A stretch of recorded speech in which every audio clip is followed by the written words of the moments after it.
So మనం అయితే ఇప్పుడు ఆఫ్ఘనిస్తాన్ బిర్యానీ తినడానికి అయితే ఆఫ్ఘనిస్తాన్ బిర్యానీ సెంటర్కి వచ్చామండి. మీరు చూస్తున్నారు కదా, దీన్ని ఆఫ్ఘనిస్తాన్ బిర్యానీ అంటారండి. మనలాగే ఉంటుంది, కిస్మిస్లు ఎక్కువ ఉంటాయి, స్వీట్గా ఉంటుంది బిర్యానీ. దాని బిర్యానీకి తోడు వీళ్ళు ఒక రొట్టె ఇస్తారు, తర్వాత మీకు ఈ టైప్ ఆఫ్ ఇది ఇస్తారు, తర్వాత ఈ క్యాబేజ్ ఇది ఇస్తారు, ఇది గోంగూర తోటకూర లాగా ఉంటుంది, తర్వాత ఫ్రెంచ్ ఫ్రైస్ ఇస్తారు, తర్వాత బిర్యానీతో సూప్ కూడా ఇస్తారు. సూపు మసాలా కాదు, సూప్. అండ్ బిర్యానీలోనే ఉప్పు కారం సరిపోతే మనం వేసుకోవడానికి ఉప్పు కారం మసాలా, ఇదేంటంటే సాల్ట్ ఉప్పు అంటారు, కొండ ఉప్పు.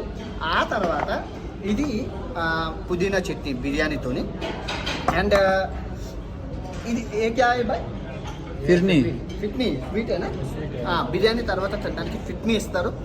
ఆ తర్వాత బిర్యానీతో చూడండి ఎన్ని ఇస్తారు, సలాడ్ కూడా ఇస్తారు బిర్యానీతో. ఇవన్నీ కలిపి దీన్ని ఆఫ్ఘనిస్తాన్ బిర్యానీ అంటారు. కూర్చొనే తినాలి, మండీ స్టైల్ అనమాట.